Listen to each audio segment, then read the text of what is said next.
Welcome to Tea Time with Brian Wogan. Tonight's guest is Avner Eisenberg, Avner the Eccentric. He has been a previous guest on my show, and I welcome him back. It was great talking to you last time, so thank you. Avner studied under Jacques Lecoq in Paris and also at the Del Arte International School of Physical Theater in California. His career as a performer ranges from performances on stage, at Renaissance fairs, Broadway shows, and even a role in the movie The Jewel of the Nile. He is currently actively involved in teaching others, primarily through Zoom. And today's conversation actually delves into something completely different, which is neuro-linguistic programming, or NLP for short, in which he is considered a master practitioner. Can you please describe what NLP is? Well, first of all, I'm not considered a master practitioner. That's just the name of the certification that I have. I'm a pretty run-of-the-mill practitioner. NLP is very interesting. I have to preface this by talking a little bit about hypnosis. Many years ago, gosh, at this point, 45 years ago, I was teaching a workshop in Minneapolis at the Walker Art Museum. And the father of one of the kids that was in the workshop came up to me afterwards, introduced himself. He was a children's oncologist, and told me that it was very interesting that I was using Ericksonian hypnotic language patterns, which I had never heard of. He called his daughter over, did a very quick induction of what's called glove anesthesia, and then poked the back of her hand with a safety pin. This got my attention. He recommended a book called Uncommon Therapy by Jay Haley, which is about the hypnotic techniques of Milton Erickson, who was a psychiatrist who pioneered the uses of hypnosis in psychotherapy, and in particular using storytelling and what were called metaphoric teaching tales in doing therapy. And he was thought to be somewhat of a magician. He would get results that people couldn't understand how he got. And so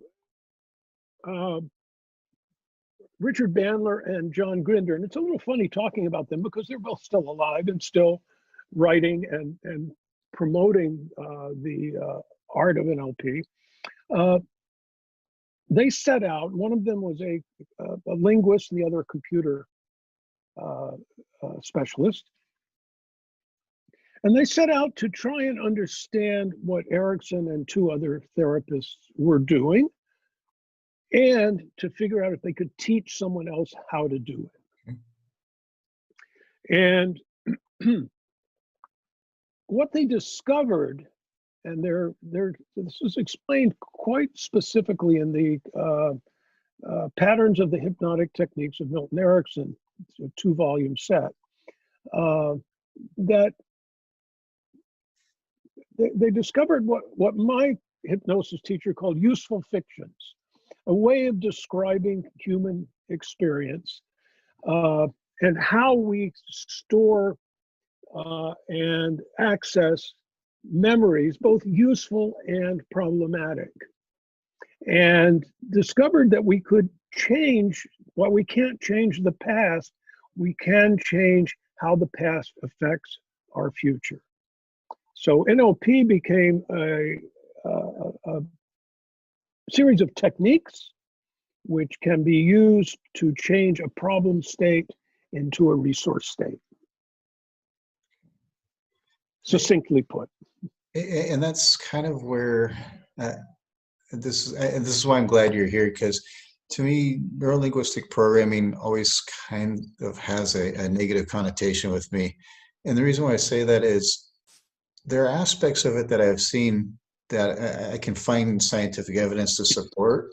And then there's aspects of it that I'm a little skeptical of, if that makes any sense. Yes, so, which aspects?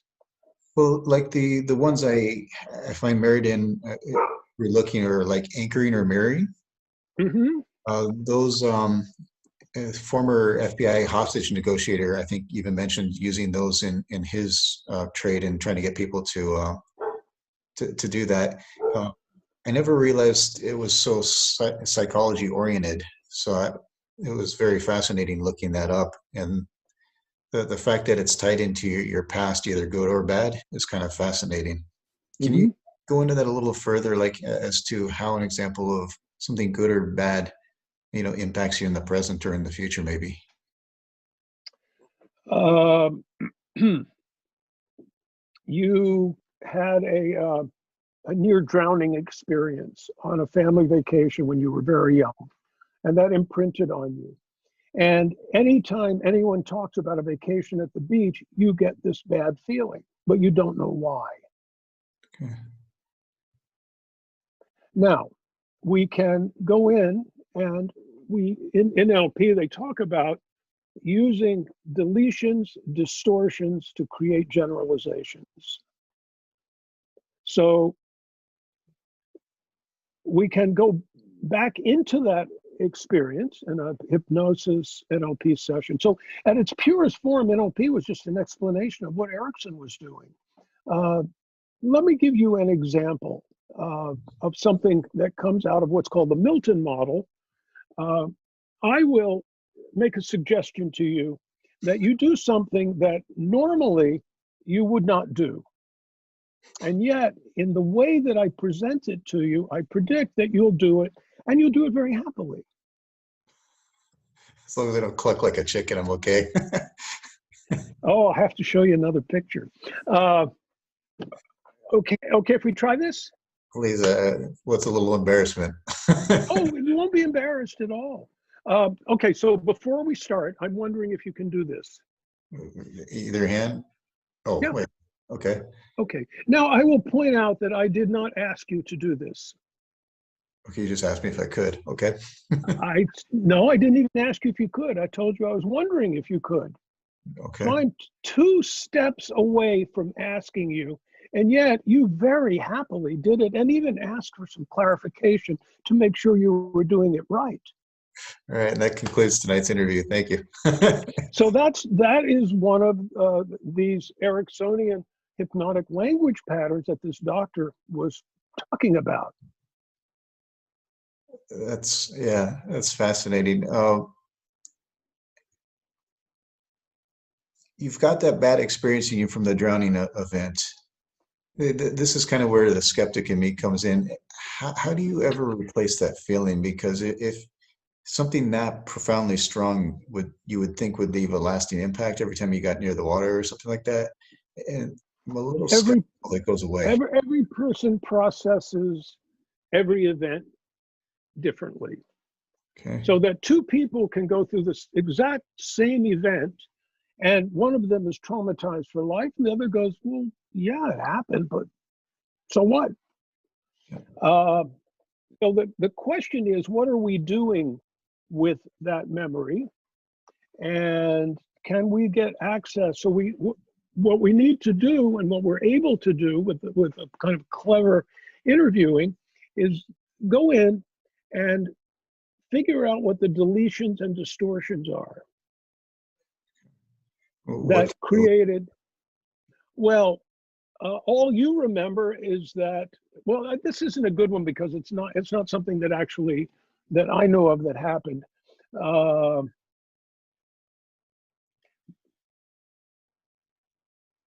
I'm trying to think of there's a wonderful video that my teacher, uh, Ron Klein, has of a session he did with a Vietnam vet who was in a helicopter. The rotor got shot off and his helicopter spiraled down to the ground. And he thought he was going to die. And he came out of it not able to remember anything before his teenage years. Hmm. And in this video, in less than 20 minutes, he's remembering loads and loads of details from his childhood. And then all of a sudden he realizes, oh my God, he had blocked that. That was the effect of this, one of the effects of this trauma. Weird. Okay. It is remarkable to see that. In working with clients, it's it's interesting. This isn't like going to a doctor with an infection and you get a shot of penicillin and the infection goes away. The only validation I really have besides my training, and I was just in thinking about this interview, looking through some of my notes of how I worked with clients and the results that people got. I'll tell you an interesting story. And this is what really got me hooked. I had developed an understanding that when I go to the theater, and it really works, it is very much a trance-like experience. It has all the hallmarks of trance: loss of time awareness, time distortion, loss of body awareness, entering into sharing the fantasy of the play. And that when theater doesn't work, it's like a trip to the dentist and they don't have any Novocaine. And I knew from the performer point of view that most theater training stops at the proscenium wall. It doesn't take into account what the audience is thinking or what the audience is doing. And I knew that I wanted to provide that sort of trance-like experience of having people enter into the subject of the show. And I wanted to find out what hypnotists, because they get a trance every time. It's a skill. It's like a plumber. You say, can you fix that pipe? They go, yeah. You ask a hypnotist, can you produce a trance in this person? They go, yes, of course. So I had 6 months free when I had shoulder surgery, and I took a 5-day seminar. And I learned what I wanted to learn. And the last day, we had about 45 minutes left over. And the teacher, Ron Klein, who I've mentioned to you, said, we've got some time left over. I'd like to demonstrate something I'll be teaching in the next seminar. This is an NLP treatment for post-traumatic stress. Does someone here have a traumatic event in their past that affects them very strongly in the present? This is actually a very good example. And that you're willing to come up here and talk about. And a young woman said, yes, I do. And he invited her to the front of the group. He said, what happened? Well, it turned out she, about a year before, had been going to work as a social worker in an inner city, and a street person threw bleach in her face. She had full-blown panic attacks. She hadn't been able to work in over a year. She'd get in the car and think about going to work and just start shaking.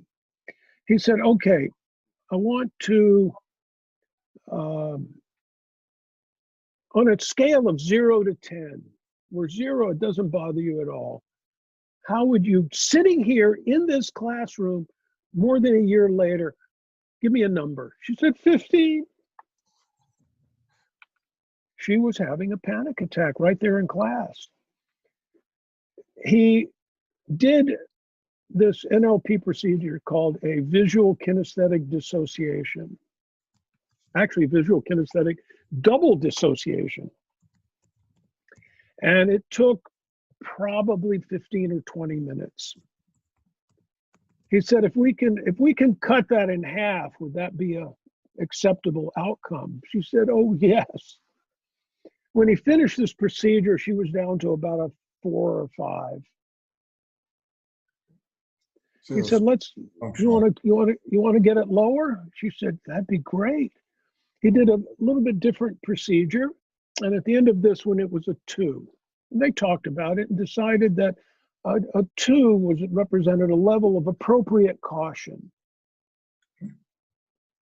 He said, now we need to check our work. So I want you to get that old feeling back. That was a 15 just a half hour ago, just so we can check our work. And she got the funniest look on her face and said, I can't. He said, why not? She said, it's not there anymore. It's not there. She remembered the event. She knew everything that happened. This disfavored reaction was no longer part of her present, even though it had been stimulated by her past. So I signed up immediately for the next seminar and kept going back for 5 years and eventually became certified in Ericksonian hypnotherapy. I'm not a therapist, I'm a hypnotherapist. I'm not a mental health professional. So what I tell people is I can help you with the anxiety that your situation is causing. I can't treat a mental health condition. And then the question is, okay, you've got the person in trance. Now, how do you use that to help them? And the answer is using NLP, which was an explanation of what Erickson was doing. All of the NLP procedures, if you go through the collected papers and transcripts of Erickson's work, you'll find them really hidden in there. So you might read, gee, I'm wondering if you could, and it would just go right past because you wouldn't pay any attention to it. But in fact, it gets amazing results. Okay. Again, it just, maybe it's my ignorance, but the skeptic in me kind of makes me wonder, does that last? Is it real to start out with? The next seminar, we were all sitting there. She came in late and it froze. We all looked at her and she said, I'm fine. I go to work every day. Okay, I'm going to have to ask the question. I'm pretty sure other people are thinking as well. Was she actually a real student, or? Yeah, I mean, oh yeah. From a magician standpoint. Oh, look, I have a volunteer from the audience. No. She was a real student in the class. Okay. It's the same is true of any therapy, and that's a question: does it last? My experience is that, in general, the work that I've done with people lasts and actually grows stronger. Cool. Okay. And asking a foundational basis, because when someone like me thinks of hypnotist or hypnosis, I think we all think of the stage performances. Can you get a volunteer to come up here and we'll make you do something funny that you wouldn't normally otherwise do, right? And that is certainly the image. I'm always skeptical of that, but based on what you just said and what you've been talking about, it sounds like there's a lot more to it. And it almost seems like that's just the stage show performance side of it. And it sounds like there's a practical, functional side. I don't do any of that. I don't do any stage work. Let me make a distinction between hypnosis and trance. Okay. Trance is what seems to be a biologically necessary state that human beings, and we have 2 dogs here, and I can vouch for the fact that they're in trance most of the time. It's amazing. They can be laying around and we'll say the word outside and they jump. One of them pretends to be deaf whenever we want him to do something. We go in and out of that state all the time. There's a lot of research that when we're in a conversation, people start, they're really thinking about what they're going to say next. They've stopped listening. That's a trance state. So if you think about internal stimuli, external stimuli. In general, when we're walking around town, the external is stronger. Okay. And when you go into a trance state, your internal process starts to tip the seesaw in that way. And I'm sure you drive, yes? Yes. I'm sure you've had the experience of getting somewhere and can't remember how you got there. Or even better, you've gone to a place you didn't intend to go and you go, what the heck am I doing here? Yeah, it's embarrassing. But you didn't. Well, yeah, but you didn't run into anything. You didn't get a ticket. You were in a wide awake, open-eyed trance. And that's what I had noticed in theater, that the audience really, if you can induce the trance, they go with you on the trip. Okay. I could see so stop looking at your watch and you don't realize that a half hour has passed and you've just enjoyed the show. Or you're in a magic show and you realize the magician already stole your watch. Yeah, Paula Robbins, yeah. Yeah, exactly. It's exactly that. Now, if you think about decision making, you've talked about changing jobs.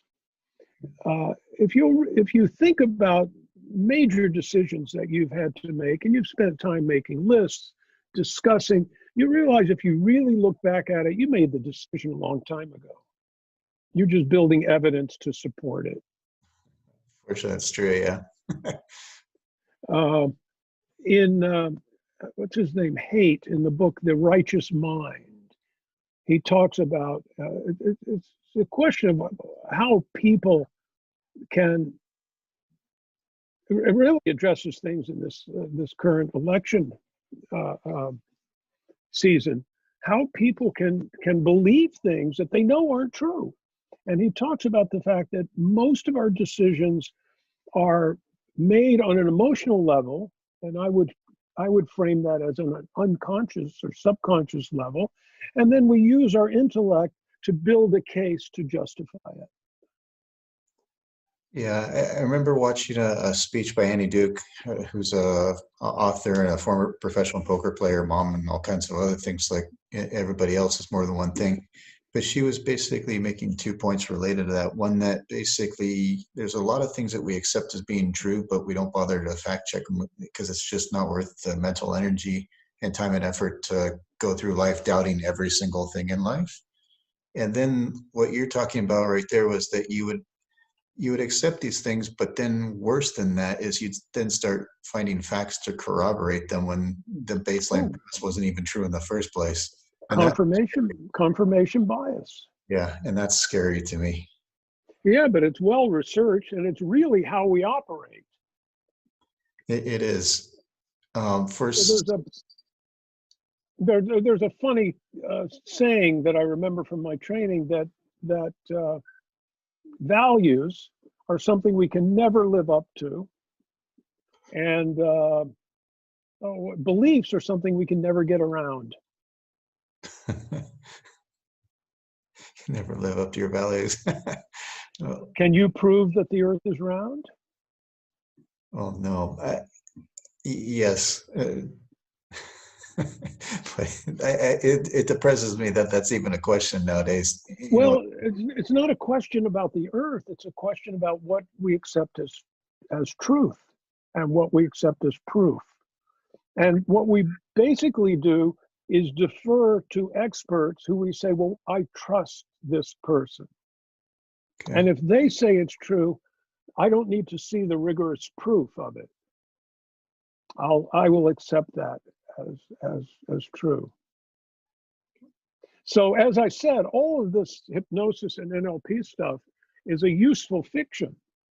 It doesn't really describe how our brains work, but if we can get so I had a client who came to me, he said, I'm killing myself.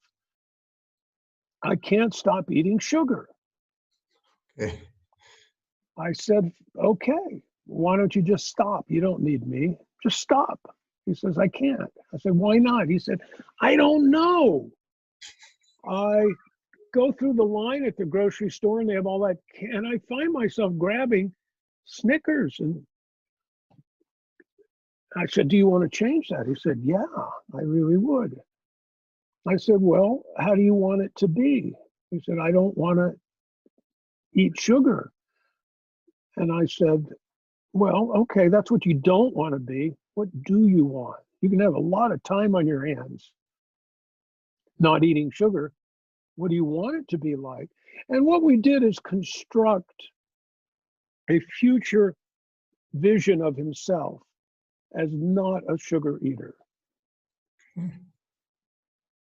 And we used an NLP technique. So on one side, we had this vision of this guy who was out of control, and it was his own self-image. And we had this other self-image, which he constructed, of a guy who doesn't eat sugar. He later, a year later, he came to a workshop I was teaching, and as they introduced themselves and told why they were in the workshop, he said, Avner saved my life. I didn't see it in such dramatic terms, but that was how he saw it. And he didn't eat sugar anymore. Wow. All through the idea that he saw an improved version of himself by not doing that? It was, yeah, but improved version implies that it's a value judgment. Okay, We sure. went step by step. What does he look like over there? Oh, he's all hunched over. He's not breathing well. His chest is caved in. This other image, and as he described the other image, he became that person. His shoulders were down. Yeah. His breathing was easy, and he liked what he saw. Now, given the choice, the brain will make the best choice. He just didn't have any choice. Or didn't see it that way, yeah. Well, he didn't see it. It's not the whole image. It's that he felt like he had no choice. Right. When people have to want to change. If someone comes to me to become a non-smoker, my first question is, how much do you want to be a non-smoker? If they say I need to, that tells me that someone's been nagging them. I need to lose Well, they're weight. never going to do it. What they're looking for is so that to have it fail, so they can go back to their partner and say, "See, I tried it; it didn't work." So we talk about that, and so a lot of this is not strictly sort of stage trance work. A lot of it is talking about, and we have something called a well-formed outcome. Now, I have a mnemonic for that: San Francisco bus. That the solution that you're searching for has 5 components. It's stated in positive language. So we look at the sugar thing. It's stated in positive language. I want to be eating healthy food with an emphasis on fruits and vegetables. Uh, now I can't remember my mnemonic device. San Francisco bus. I know that mnemonic. I can't remember what the F is. Wait a minute. Future oriented. Okay. Okay. I want it's stated in the positive. This is what I want to be doing, not what I don't want to be doing. Future oriented. When are you going to do this? I'm starting now, and I'm going to do it tomorrow. Not, well, you want to eliminate equivocation. Well, I'd like to do it the next time I go shopping. And we change that language to, I'm going to do it tomorrow when I go shopping, not next time I go shopping. Behaviorally and contextually definable. I'm going to go into the grocery store. I'm going to go to the produce section. I'm going to pick up vegetables and fruits, and I'm going to check out. Okay. That's something I'm going to do. Unequivocal. I'm going to do it. Not, I'd like to do it. You want to get rid of the equivocation. And self-initiated and maintainable. It can't be based on someone else reminding you to do it. Okay. I'm going to go shopping tomorrow. And sometimes all we have to do is put together that well-formed outcome. And that's all we need to do. Interesting. That would be beneficial for anyone with goals or things like that for the same reasons, probably.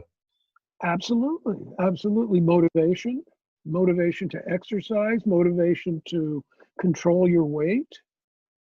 Sure. There's a very funny there's a wonderful Erickson stories. There was a woman who came to him who wanted to control her weight. And he said, well, what have you done in the past? I know everybody wants to control their weight and has done it in the past. What have you done? Oh, I did these diets, and how did it work? Oh, it worked great. Well, why'd you stop? Well, people told me how good I look. I realized I didn't need to keep doing it. And then how did you know when to do it again? People started telling me how fat I looked. In the story, he said to her, well, what do you weigh? She said 160 75 pounds. He said, fine, I will treat you, but you have to agree to do something.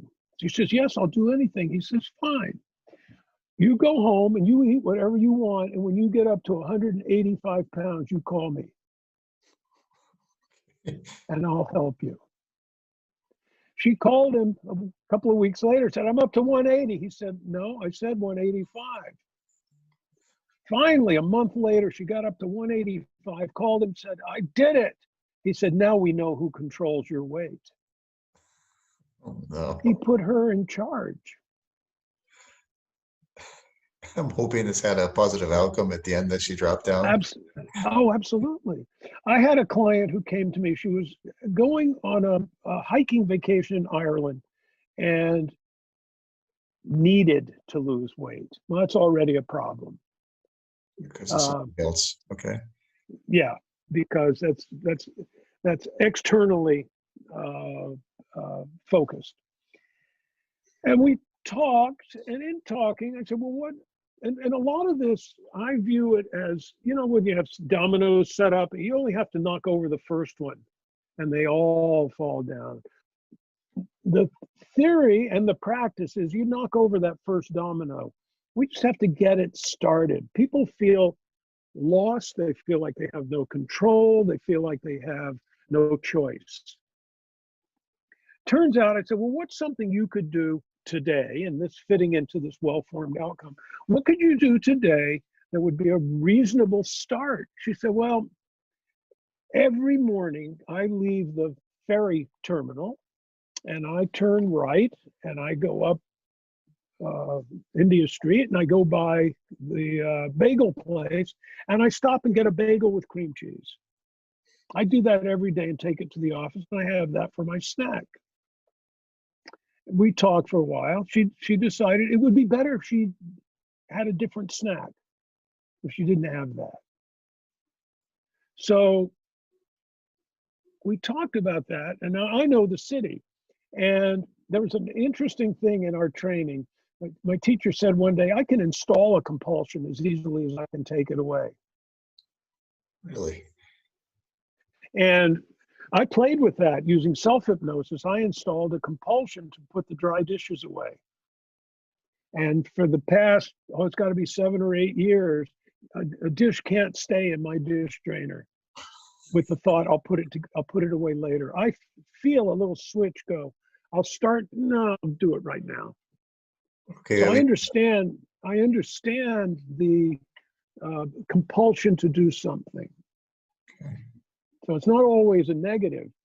So what we did is, in trance and using an NLP technique, we made a compulsion to turn left when she came out of the ferry terminal. If she turns left, she can't get to, she'd have to make a big detour to get over to the bagel place. And we put in a very strong suggestion that the night before she package up some leftovers or make a snack and have it in a bag ready to go. That was all it took. That was the first domino. And would you classify that under NLP techniques? I used an NLP technique, yeah. Okay, and the reason why I say that is because there's a lot of other people that promote a methodology very similar to that, but they don't caveat it under that area. So it's a pleasant surprise to find that, because I've heard that same pathway spoken by several other people. How would they describe it? The idea that basically if you have a habit like that of stopping at the bagel place to basically to pattern interrupt or break your habit by doing something different. Oh, yeah. Turning left or whatever. And then the idea that you're going to get to that point in the day where you still want that snack, but hey, now you happen to have you have it with you. A bag of carrots or something, yeah, that you like. Yeah. So all we had to do was create the image coming out of that driveway of that instead of that. Okay. And we just reinforced that image so that became a very desirable, you'd miss it if you didn't turn left. This will sound like a really weird question, but Obviously, for her, it was easy to picture that, the process of driving off of there and doing that. I'm not sure my brain visualizes pictures in the same way. How would you deal with somebody like that? I'm not sure I understand the Oh, question. I don't think I can visualize and see that. It just doesn't seem to be the way my brain works. So how would you deal with a person that doesn't necessarily have a clear picture of that, like getting off the ferry Well, and what do you go to an office? yes, Uh, okay. How do you know when it's time to go? my alarm clock goes off. Ah, so it's a sound. And Yeah, then what happens? just the normal pattern. Get up, And what, clean up so in. your alarm clock goes off. This is earlier. You're not ready to leave the house yet. No, not yet. No. Ah, so now what we're looking at is deletions. I said, how do you know when it's time to go to work? And you said my alarm clock goes off. Okay. Yep. But there's a lot that happens between your alarm clock and leaving the house. True. So let's jump forward. How, when can you remember a time, maybe even today, probably, yeah, maybe today, where you went to work? Yes. Yeah, and you just made a picture, did you not? I guess maybe Well, let one. me ask you a question. So just close your eyes, Okay. take a deep breath, and I want you to just drop back into that moment when you're leaving the house to go to work. Are you there? Yeah. What do you see? Picture of me walking out the door to the car. Ah, so you're in the picture, Yeah, I or are guess. you seeing it through your eyes? No, I guess I was in the picture rather than through it. Yeah. Okay, so now close your eyes again, drop back into that moment. How are you dressed in that picture, in that moment, that very specific day that you went to work? And that's the problem is I'm dressed as I currently am, not as I was. That's fine. No, it's fine. I'm interested in we're interested in your mental representation. We're not interested in the facts. Okay. Okay, and how to go back, and I want you to watch yourself. Are you opening the door? Yes. Yeah, how do you look? How do I look? Relaxed? Um, yeah, I guess so. Look at yourself. Yeah, right there. And then what happens? You open the door. Uh, Now what happens? you just get into the car and drive up the driveway. Where's the car? Well, outside. It just So do you go downstairs? no, just out the door and around the corner. And around the corner to the right. So you see, we're unpacking what was a very generalized, the alarm clock goes off. Okay. Okay. Now let's say that your issue was you didn't want to put seatbelts on, but you knew you should, and you want to. Okay. So we might get you to the car, and then at that moment, find something that you feel like you really need to do, even when you don't want to, and take that feeling and, in a sense, install it in that moment. You're in the car and you need to put that seatbelt on, and you practice it. And boy, the next time you get in the car, you can't not think of it. It's easy when you're in the problem state to go, oh, I forgot to put the seatbelt on, I'll just drive. But Yeah. if we create a strong motivation to think about it, you'll never not think about it again. Like your uh, uh, dry dishes in planning Yeah, your. I Okay. can't look at them and go, I'll just do it. Okay, so the way to get that into your head is to visualize something negative associated with not doing it. No, find something. Never take away a habit without replacing with something more desirable.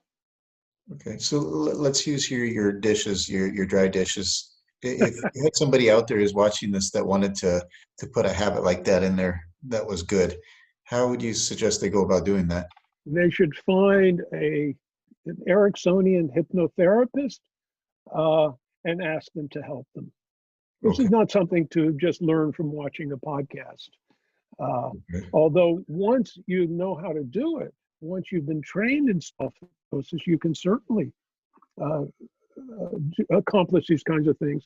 And all the hypnotherapists I know are working on Zoom now. Okay. I was just curious because to me that could have a positive side and a negative side depending on what you put in there associated. So I was just curious. Yeah, you don't find negative with things. You really work to create what's called a resource state that you then install in the problem state. Okay. A solution or a fix to the problem then. Okay. Yeah.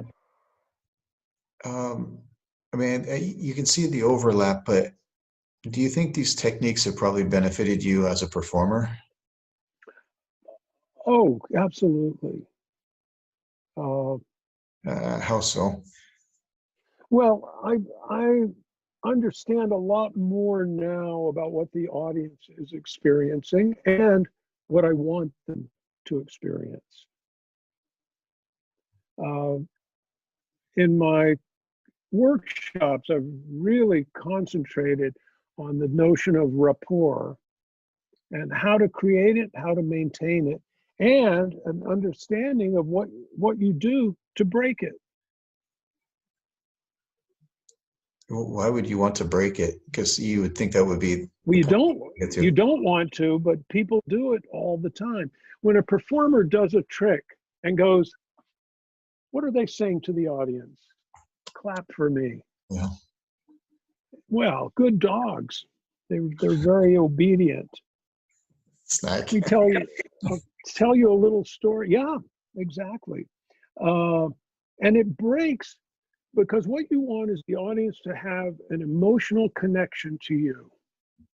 And it's an empathetic reaction in the sense that they feel what you're feeling, not that they observe what you're feeling. So when you go like that, you're telling them you should be happy. Yeah. Okay? So if you can create that state, and I can demonstrate this. There's an exercise that I do with my students, and I demonstrate a little scene, and in the middle of the scene, I stop and say, "Who feels sad?" And they all go, "Oh, I do. I didn't realize it."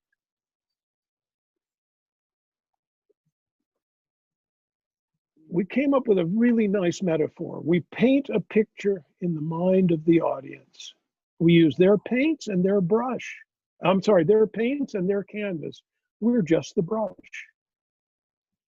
Yeah, as the So performer. when you're happy and they feel happy, and then you invite them into the experience.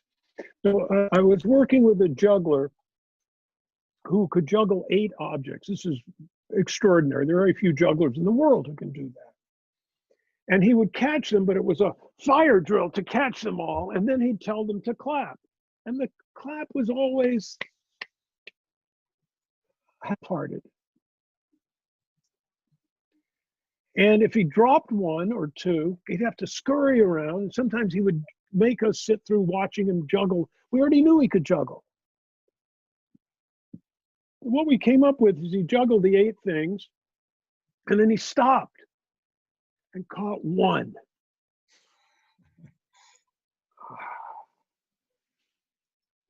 And the applause would be thunderous. Why? Because the audience was breathing with him. When you go, you're breathing in, they breathe in, and that's the first step in freeze, fight, or flight. When you go, they also go, Now you're in synchronization with them, which is the first step in a hypnotic relationship, is to create that relationship. Okay, now I'm starting to see why you teach people how to break it, because obviously to avoid doing that through the progression of your performance. Yeah. Because one of the all-time greatest jugglers ever, maybe ever, was Anthony Gatto. He's still alive, thankfully, but he no longer juggles professionally. He resurfaces driveways. Yeah, that's what I heard. Yeah, a little odd transition, but it probably gets paid better. He has a performance on YouTube that you can see where he's performing for Cirque du Soleil, and Yeah, he does some of those stops, and it just always felt disjointed. I mean, it just never flowed properly to me, I agree. And and my never, analysis is it's telling the audience what to do. You're telling them you should clap now. yeah, and I never thought about that even on other performances, but that's a great way to look at it. So I think I told you this story before that I've watched for more than 30 years, been teaching physical comedy here in Maine in the summers. And for more than 30 years, I've watched people do numbers that really should be funny and they aren't. And I started asking students, what's your basic emotional state before you go on stage? And their answer is, I hope it doesn't suck. Yeah, that's a great comment from before. Yeah. And then I started asking them, okay, well, you sit here when your fellow students are performing, you sit here, and what's your basic emotional state waiting for a performance to start? Same thing. I hope it doesn't suck. We've got the performers in the audience. They're terrified of each other. That's not a great place to start a relationship. The question then is, well, what are we afraid of? And the answer is, we're terrified of not being interesting. Which actually ties into one of your eccentric principles, if I remember right. Absolutely. It's the number one principle. Be interested, not interesting. That guy was interested in that ball. Ah. And that the audience, what I point out to the students when I say who feels sad, I say, no, I want to tell you that the work happens on stage, but the effect is in the mind and the body of the audience. Now it's clearly in your mind. You felt sad. That's a state of mind. I'm going to do it again, and this time I want you to notice your breathing. And when after I do it, I go, "What'd you do?" They went, "We were breathing with you."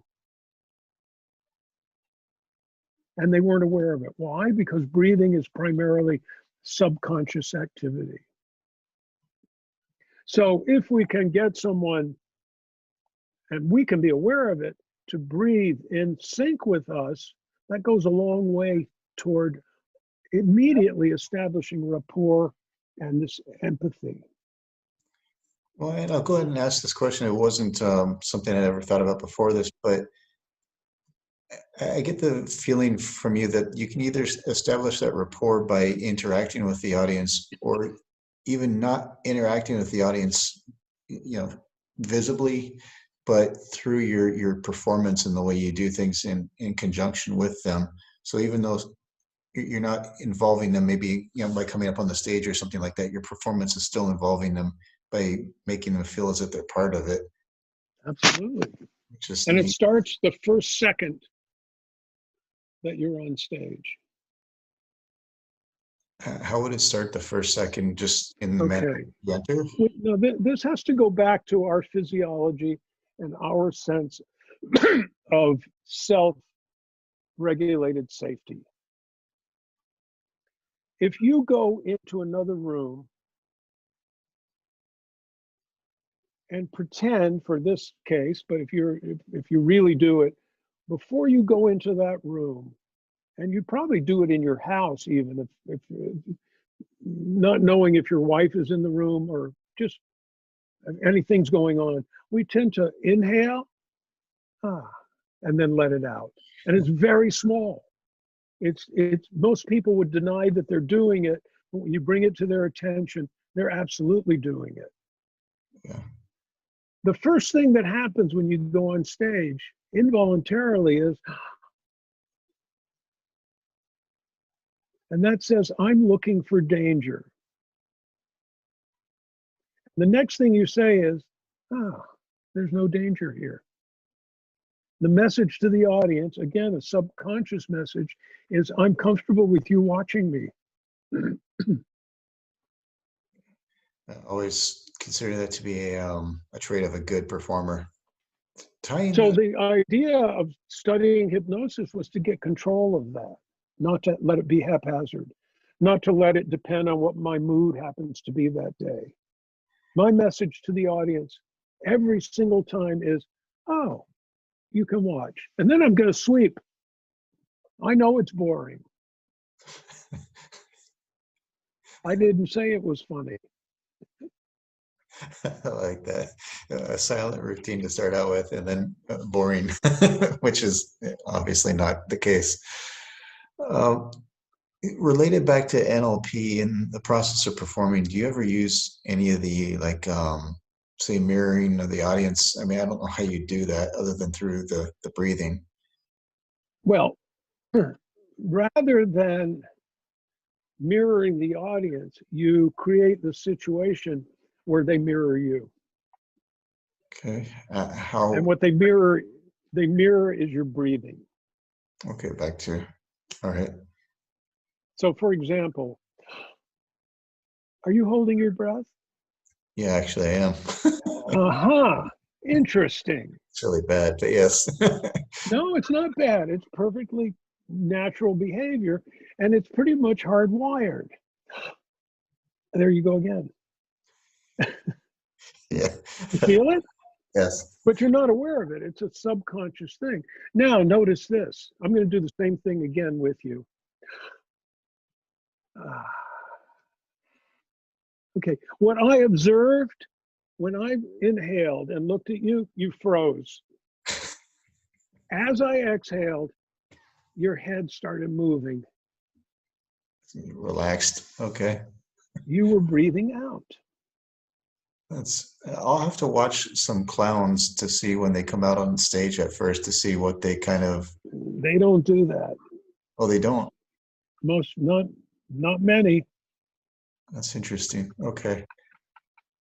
Be a neat way to cause that interaction as you're performing, even, like in the middle, or that's neat. Oh, absolutely. Absolutely. Okay. Yeah. So there's when I read that Erickson book, the Uncommon Therapy, I think it's in that book somewhere. It talks about Erickson being in, I believe it was Mexico, giving a lecture on hypnosis at a medical school. People can do operations under hypnosis. So I've heard. Under deep hypnosis. That's just astounding to me. I haven't ever gone in that direction. Although I remember once I was working with someone just on anxiety issues, and they created a very profound trance. And we did a few of the hypnotic phenomena, his arm raised up, and I said, look at that arm. And he looked at it. I said, do you always keep it in the air like that? He said, I don't know. I said, is that your arm? He said, I think so. I'm not sure. He was dissociated, which is a pretty typical hypnotic phenomenon. Weird. He asked for a demonstration subject, and they provided someone who didn't speak English and he didn't speak Spanish. And very sparsely, it describes inducing of what they called a profound trance state just in shaking hands with this person. Really? Yeah, that's what I thought. This can't be true. Yeah. So I started pouring. I've got a whole wall of Erickson books. I started pouring through the literature, and it's mentioned, it's described. I got little bits and pieces of it. It's called a handshake induction. Okay. There's a thing. Have you've seen some of the videos of my show? Yes. All right. You know the thing where a person is doing like this, and I've put an imaginary thread between their fingers, and then I do a little tightrope walker. Do you remember that? I believe so. Anyhow, it's there. I started playing with the handshake induction, not to produce a hypnotic trance, just to see if I could get an arm levitation. And you know what? After not too much practice, I could get their arm, I mean, just to go right up. And then they would never take it down. They wouldn't get tired. It's like 98% of the time. And they're there for a little bit of time, but they're happy. If you look at the promo video, you'll see someone, and you can see how happy they are. Happy isn't the right word. Content. Yeah. Now, I spend some time as I bring them up on stage getting into synchronicity with their breathing, or really inviting them into synchronizing with mine. Just the way I got you to hold your breath, and then I got you to exhale. Yeah. When I'm working with that person, we have to go up the stairs, we have to inhale to go upstairs. We have to. And I go, and I hold it just a little too long. And then I look at them, and they just deflate. And you know what that is? All of their anxiety goes away. So I'm, in a sense, inducing them to mirror me. Okay. And the results are fantastic. The person is content, they're relaxed, they're happy. And someone asked me, is it okay to piss the audience off or to bully them? I said, why would you want to do that? Their enjoyment is your employment. If that person is happy, the whole audience is going to be happy. I want people, when I only do it one time in the show, I want the rest of the audience to go, wow, that looked like fun. Maybe I could be next. Yeah. I like that. The review cards would probably not get you rehired if you were that other performer. Who did you like least tonight? You got 100 of 100. One last question for you, if you don't mind, related to this and all the books you said you have behind you. On the two topics of NLP and hypnosis, what would probably be your recommended reading list? Like, say, your top 1 or 3? Uncommon Therapy. Okay. By Jay Haley is absolutely top of the list. And there are a whole bunch of books by Richard Bandler and John Grinder. Transformations, Change Your Mind and Keep the Change. I can't remember the other titles, but you can look up Richard Bandler, some of these earlier books, and most of them are transcripts of workshops that he did. And they're easy to understand, they're inspiring, they make it all look possible. If you look on my webpage, you'll find a whole NLP and hypnosis bibliography. I did. I saw that, yeah. I recommend it. Being hypnotized is one of my favorite things to do. It is such a pleasant feeling. And it's the other reason, besides wanting to learn how to do trance, is I know that most of my students have some level of stage fright, every single one of them. Okay. And I know that hypnosis is probably the #1 preferred method of learning to deal with stage fright. So I had hoped maybe I could learn something that I could use to help students. The fact that I got certified, I've often am asked by students, can you help me with this? I think that's great. You did a great job explaining neurolinguistic programming and hypnosis, 2 subjects which I knew very minimal about and was mostly skeptical on. So I appreciate that you did a great job informing me on those. My pleasure. So thank you for being a guest, and I appreciate it. Thank you. Thank you for having me. It's been a real pleasure. You're very welcome.